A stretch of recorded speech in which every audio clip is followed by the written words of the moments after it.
This is chapter 22 of the Penderwicks in Spring, Another Birthday. By mid-morning on Batty's birthday, her room was buzzing with activity. Jane had taken over the desk with her computer, typing as Batty arduously or painfully composed book reports out loud. Ben was standing guard by the door to keep parents from entering unannounced and discovering the book report scheme, though truly there was nothing dishonorable about it. Lydia was dancing to Camelot, which Batty had put on the record player just for her, and Kiko was there too, in better shape than when she'd first arrived. Then, seeing Batty glowing and healthy had sent Kiko into tears of relief that bedewed the flaxseed pumpkin brownies she'd brought along. Ben ate them anyway, tears and too much flaxseed and all. "Batty, anything else on this one?" asked Jane, who could type book reports more quickly than Batty could think about them. "Here's your last sentence. The dragonfly pool ends, like all of Eva Ibbetson's books, with hope and with one of the most comforting words in the English language, home." "No, that's the end. But didn't I say one of the nicest words in the universe?" protested Batty. "Don't edit, Jane. Miss Rowe will know I didn't write it." "Sorry, bad habit. We're on a roll. Go find another book." They'd finished 6 reports so far, and Jane was determined to get as close to 10 as they could, though it could be fun to do a report on a made-up book, let's say, Ella and Her Uncle, which could be about a girl whose uncle is some kind of animal, a kangaroo maybe, and she should have a younger sister, Clara. That's a good name. "What do you think, Batty?" No, and no, said Batty, inspecting her bookshelves. In the midst of all this, Kiko was getting caught up on the recent romantic dramas. Jane had already told her about Jerome. He and Laura were now officially a couple and had moved on to, as Jane dubbed it, the ouster of Oliver the Oaf. "So then Oliver said," prompted Kiko. "Then Oliver said, 'You'd be a fool to cast me aside, Rosalind. I can take you away from your vulgar family, they who drive the vulgar flash fan and know nothing of the art of film.'" "You don't know what he said, Jane," protested Ben from his position by the door. "You weren't there." "I'm sure it's what he was thinking," said Jane. "Lydia, stop bumping into me." "Tra-la-la-la-la-la-la-la," sang Lydia along to Camelot. By now she bumped into everyone in the room, thinking it part of the joy of dancing. Someone on the other side of the door was knocking out the secret code they'd established. Bang, bang, tap, tap, bang, bang, tap. "Who's there?" asked Ben. "Me, Rosalind. Let me in, let me in." She sounded terribly excited, and when Ben opened the door, she almost fell into the room. "Guess who's coming home? Tommy!" "To win you back, right?" cried Jane. "I don't know. Aunt's gone across the street to see him." Rosalind ran out again. Ben tried to follow her because he was dying to see Tommy, and Kiko tried to follow him because this was an amazing opportunity for research, and Batty wanted to follow both of them because it was exciting to see Rosalind so excited, but Lydia got in the way, and several people fell onto the floor. And, anyway, Jane had closed the door to keep them all where they were. "Slow down, everybody," said Jane. "Let's wait to see what Iantha finds out. Batty, next book." "We can't think about book reports with possible love reunions going on," cried Kiko. "Next book," repeated Jane firmly, setting Lydia upright, then going back to the desk to type. "Cosmic." Batty decided to stay on the floor to avoid being knocked over again. "Excellent choice. We love Frank Trebois," said Jane, typing. "I'm ready. Go." "Cosmic is a funny book." "Touching and uproariously funny," said Jane. "Stop it," protested Batty. "Cosmic is a funny book about what happens when you get what you think you want. In case going into space. Jane typed, then turned back to Kiko. So Rosalind, naturally furious and offended, said to Oliver, "How dare you criticize my family, you snotty snob, who isn't as smart as he thinks he is?" Go from here and never again darken our door, for I have always loved but one man, and his name is Sir Thomas Geiger of Garden Street." "Jane, you should write this story down," said Kiko. "Maybe I will." Rosalind fell into the room again without even trying the secret knock. "He came home to be with his parents. Mrs. Geiger's really upset about Nick leaving, so Nick called Tommy and he said he'd drive home just to be with her and their dad. Isn't that sensitive and wonderful of him? Isn't that just what you'd think he'd do?" "I guess so," said Kiko. "Don't you mind that he didn't come for you?" "How could I mind that he's noble and cares about his family? It makes me like him more." She rushed out again, but was back before anyone could try to follow her. "But how do I make sure I get to see him while he's here?" "Have Iantha invite him to Batty's birthday dinner," said Jane. "Is that okay with you, Batty?" asked Rosalind. Yes, Rosie." "Thank you. I love you all. Bye." She almost left, but then turned back. "I don't think I should see him until I can be calmer, right?" "That sounds like a good idea," said Jane. Rosalind left again. "And just when Rosalind," said Jane, "rid herself of the snooty knave Oliver, Sir Thomas—" There were again, interrupted by the secret knock. "Who's there?" Ben leaned hard on the door, determined to reassert his authority as gatekeeper. But whoever was there shoved it open anyway, and into the room rushed Duchess and Cilantro with Skye at the other end of their leashes. This was the first time the dogs had ever been inside the Penderwicks house, let alone inside what they could sniff out as Batty's den, and the thrill of it made them wild with excitement. Though they'd seen Batty the day before, when she'd resumed responsibility for their walks, they were still getting over the shock of her previous vanishing. Plus, apparently Jane had tried to teach them French, further scrambling Cilantro's poor brain. Duchess launched herself at the bed and amazed everyone by nearly scaling its heights, while Cilantro howled the room's trash can into submission. "Sit, you numbskulls," said Skye. After knocking over a stack of books and also Lydia, the dogs did sit, pleased at having established domination over a bedroom. "Batty, I thought you might want to take a walk." "Take a walk? Clear your head," said Jane. It was one of their father's favorite sayings, and one of the few he always said in English. Yes, the walk was Dad's idea. Skye righted Lydia, who tried to get Cilantro to dance with her. "The dogs were mine." "If you want to go, Batty, we can do more of these reports later," said Jane, "and I've still got lots to tell Kiko." Kiko was delighted. Any excuse to spend time with Jane and hear more stories of love. So Batty shyly agreed to go with Skye, grateful to her for thinking of the dogs. This would be the sisters' first time alone since Batty had been feeling better, and the dogs would help them through the silences. "But before we go," said Skye, "I've brought news. Tommy told Iantha he'd come to the party tonight, and Rosalind has gone out shopping to make sure he doesn't think she's waiting around for him. She also asked that the rest of us stay away from Tommy too. Apparently she doesn't trust us not to blow it. Jane, especially you." "Well, excusez-moi," said Jane, "but she's probably right." "Except for you, Ben," said Skye. "You can go see Tommy if you want." That was the end of Ben as gatekeeper. He was out of the room and down the steps in a flash. The sound of the front door slamming behind him echoed through the house. "Why Ben?" asked Kiko.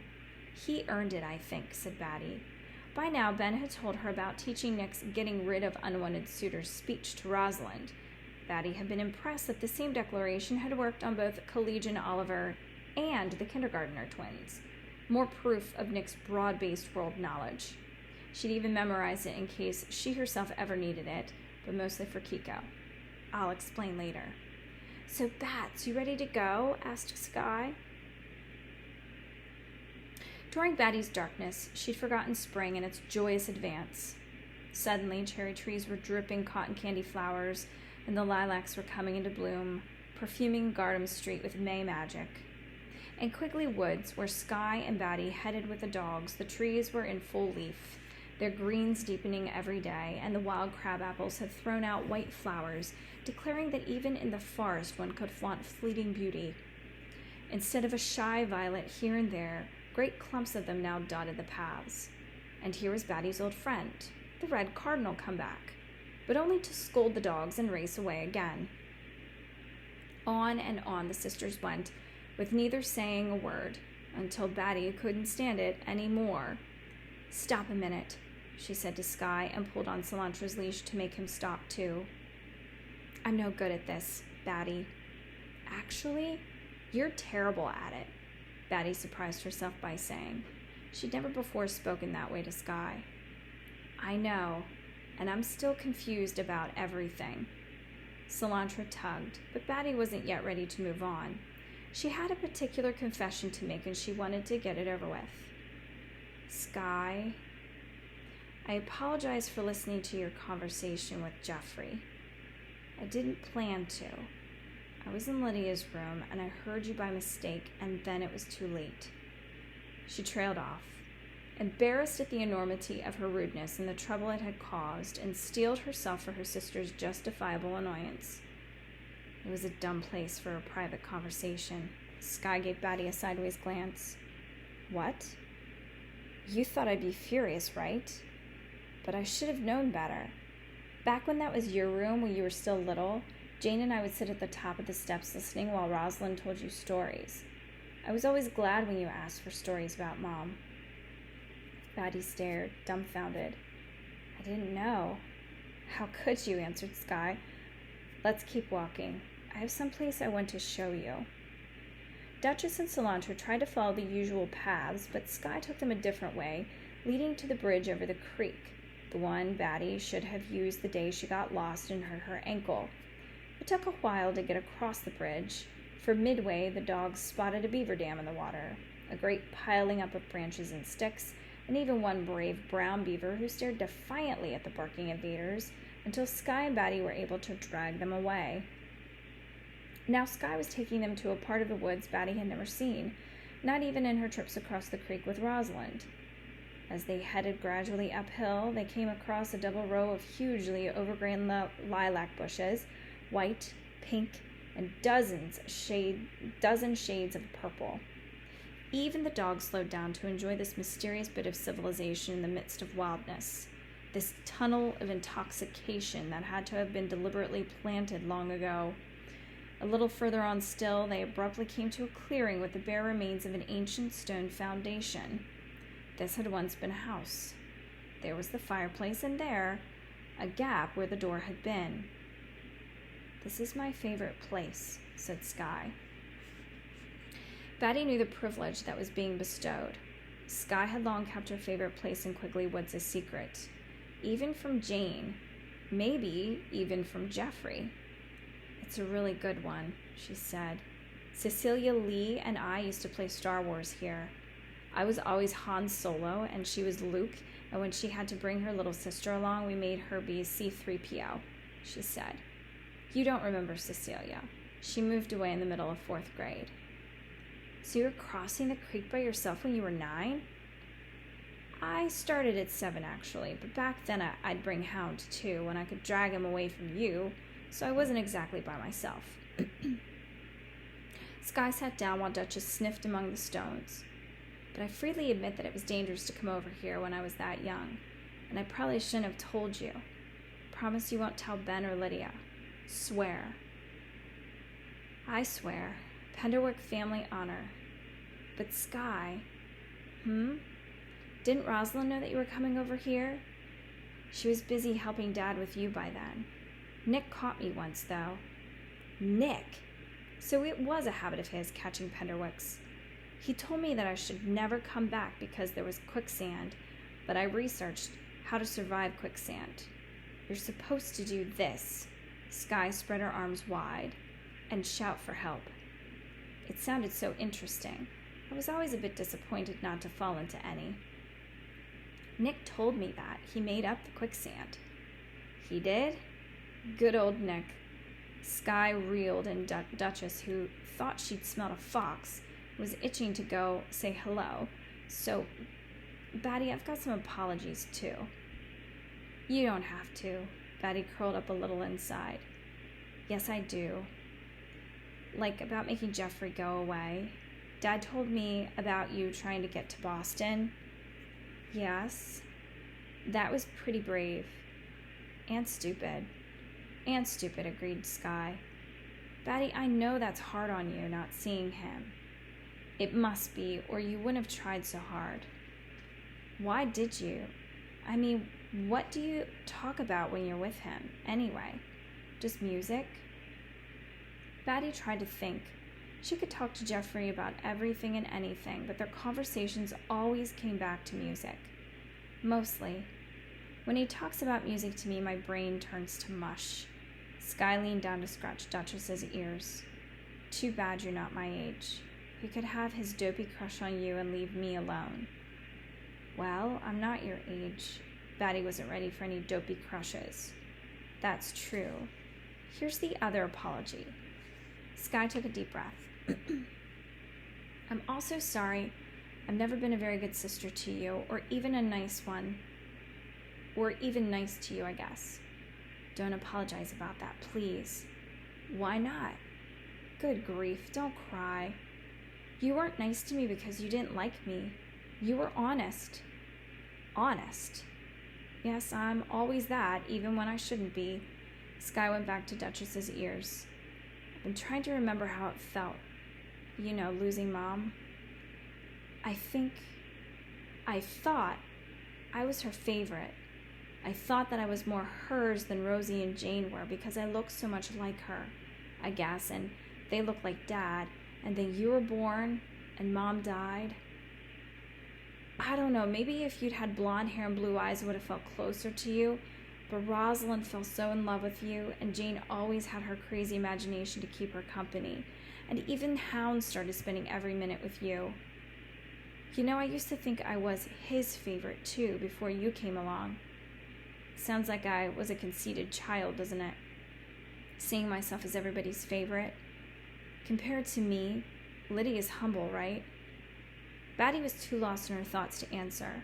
That photo in her father's box of pictures, the one in which a blissfully happy Sky was holding the puppy who became Hound. No wonder Batty hadn't wanted it upstairs with the other Hound photos, because it made her jealous of Sky. Sky, who had known Hound from the beginning of his life, and who had been Hound's favorite until he could no longer drag him away from her new baby sister. I took Hound from you too, she said to Sky. I can't believe you don't hate me. You didn't take Hound from me, Batty. You were a tiny baby. I took Mom from you, and then I took Hound from you, and then I couldn't even take care of him. What are you talking about? You know what I'm talking about. You know. I didn't take good care of Hound, and he died. Wow. Sky stood up, walked Duchess around in a circle, and then came back to Batty. Here's what I know. Not even I, Sky McGee Penderwick, can come up with one reason to blame you for Hound's death. And if I can't, no one can. But you should have what? Slept next to him every night on the floor when he got too weak to climb onto your bed? Coaxed him to eat by letting him lick food off your fingers a tiny bit at a time? Held him, talked to him for hours? You did all that. The rest of us helped, but you did most of it. Don't you remember? Holy bananas, use some logic and close your mouth. You look goofy. Batty closed her mouth, which had fallen open in shock. That's better, said Sky. Now, let's go back. Rosalind said I could make your cake as part of my expiation of guilt. Sky loathed baking and was terrible at it, but Batty's world had been turned upside down too many times. She no longer knew what to believe. Really? No, not really, you nutburger. I'm not going to wreck your cake for you. The cake was delicious. All the food was delicious. Batty's birthday presents were lovely. Tommy did come, and everyone liked watching how he and Rosalind kept careful track of each other while pretending not to. But it was impossible that the party could be anything other than sad because Nick was packed and ready to leave as soon as it was over. Batty tried to be cheerful. Everyone did. Mr. Geiger and Jane made the best job of it, throwing dumb jokes back and forth. Tommy helped by laughing at the dumb jokes and putting his arm around his mother each time she started to cry. Only Ben couldn't manage any cheer at all, weeping openly off and on during dinner and birthday cake. Toward the end of the party, when Lydia was toppling over with sleepiness, Batty watched as Nick slowly made his way from one Penderwick to the next, getting and giving hugs and letting those who needed to cry do so on his shoulder. He stayed for a long time with Ben, crouched next to him, talking softly. Jane would be next, Batty knew, and then Batty herself, except that she didn't want to say goodbye to him. Maybe she would just sneak away into the evening shadows. Nick wouldn't notice. There were, after all, so many Penderwicks. She should have known better. Running away again? He asked, finding her around the side of the house. No, she answered. Yes, I'll be back before you know it, annoying you all over again. Yes, she said. I mean, no, you don't annoy me, Nick. Sure I do. Now listen up. I have some orders for you before I go. Choose a sport. Yes, that. He nodded his approval. But also I want there to be a dog in this house before I come home next time. Long before. She looked at him with dismay. I'm not ready. You know that. But you're getting closer. Batty thought about that, about what Skye had told her that afternoon in Quigley Woods. Nick, Skye said it wasn't my fault that Hound died. Of course it wasn't your fault. Whoever said it was? He shook his head in disbelief. Okay, so you're getting closer to being ready for a new dog. Ben's been ready for a while, and Lydia could use the competition. Battykins, you don't have to love a new dog as much as you loved Hound. You don't have to love it at all. Just let it live here. I don't know. Think about it. Promise me you'll think about it. I promise. And no more running away. Promise that too. Batty was crying too hard now to say anything, but Nick seemed satisfied. As he kissed her cheek, Batty squeezed her eyes shut, not able to watch him leave. A few minutes later, Rosalind found Batty, sat down beside her, and waited patiently until she stopped crying. Did Nick say goodbye to you, Batty? She asked then. He told me to stop running away. That was good advice. Will you listen? Yes. Noticing that there were words written on Rosalind's arm, words that hadn't been there before, Batty pushed up her sister's sleeve to get a better look. Choose wisely. Did Nick write that? He said it was either that or, Dear Tommy, I adore you and want you back. You do want Tommy back, don't you? Yes, I do. But since I don't know what he wants, I decided not to have my adoration brazenly advertised. Rosie? Batty tried making my be-quiet faces at Rosalind, but they must not have been good ones, because Rosalind didn't get even a little quieter. On one hand, I don't want to make assumptions or put pressure on him, and on the other, Rosalind held up her left hand and stared at it, still missing Batty's attempts to silence her. I don't want to discourage him by being too cool and distant. Giving up on subtlety, Batty waved to the person walking toward them. Hi, Tommy. Never in Batty's life had she seen Rosalind blush so quickly and thoroughly, nor had she ever seen that particular expression on her oldest sister's face, combined pride, embarrassment, and out love. Hey, Batty, answered Tommy, and he too had a new expression on his face, equal parts hope and caution. Rosie, I need to go home to see Nick off and be with my parents for a while, but maybe later you and I could talk. Maybe, said Rosalind, desperately trying to control her blush. She doesn't mean maybe, cried Batty as Tommy's expression turned into disappointment. What does she mean then? He asked. Choose wisely, Batty whispered to Rosalind. I mean, Tommy, said Rosalind slowly, that I would like to talk with you later. His irresistible Geiger grin broke out. I'll come back over when I'm sure my mom's okay. And no changing your mind, Rosalind Penderwick, or I'll hunt you down and talk to you anyway. Tough guy. Rosalind's face now mirrored his and glowed with happiness. Leave us. As Tommy sauntered away, Rosalind watched him enrapt, and Batty watched them both, wondering at these strange rates of teenagedom. Kiko might understand them better, and she would certainly be fascinated, but this was one romantic scene Batty would keep to herself. It was too private to share, even with Kiko. Do you think I was cool and distant with him? Rosalind asked Batty when he was out of sight. Hardly, thought Batty. Nope, you were just right. Thank goodness. Rosalind dug into her pocket and brought out a little box that she handed to Batty. Here's something for you. Another present? Rosalind had already given her one gift, a pretty top to go with a skirt Jane had made for her. This is special.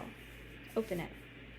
It was a necklace, a thin chain with a tiny squiggle of gold hanging from it. A note on a chain, said Batty. A note of music, agreed Rosalind. Just right, don't you think? Batty dove into her older sister's arms. That is the end of chapter 22.